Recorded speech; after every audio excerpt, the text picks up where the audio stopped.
Le panel était très intéressant. Et le plus important, c'était voir un petit peu ce que tout le monde attend de l'Afrique de demain. Parce que le but du jeu aujourd'hui, de la discussion, c'était qu'est-ce que nous attendons de l'Afrique dans 50 ans. Parce que l'ensemble des mesures qui sont prises aujourd'hui vont avoir un impact demain. Lorsqu'on prend de la dette, cette dette va être remboursée. Lorsqu'on parle des différentes réformes qui sont faites aujourd'hui, les principaux bénéficiaires sont les jeunes, parce que ce sont eux qui seront là dans 30 ans, dans 20 ans, pour pouvoir ressentir les fruits. Et le but de la discussion d'aujourd'hui, c'était de voir entre, on va dire, les anciens et les jeunes, de façon assez pratique, quelles étaient les recommandations à faire pour justement avoir une croissance en Afrique. Dans le gouvernement, j'entends beaucoup de choses. On nous demande toujours, secteur public, secteur public, secteur public. Et aujourd'hui, ce fut l'occasion pour moi d'arrêter, qu'on s'arrête un petit peu et qu'on se demande quel est le rôle de chacun. Quel est le rôle du secteur public, quel est le rôle du secteur privé.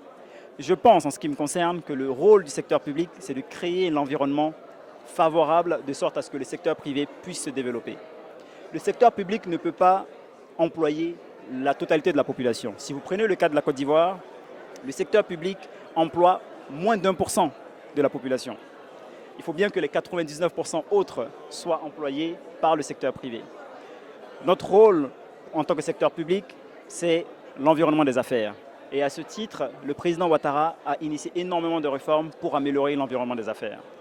Notre rôle, c'est de donner des avantages fiscaux, de sorte à ce que les entreprises puissent venir s'installer. Et c'est ce qui a été fait.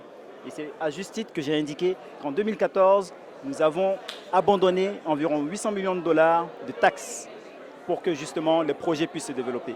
Mais lorsque nous faisons tout cela, que fait le secteur privé?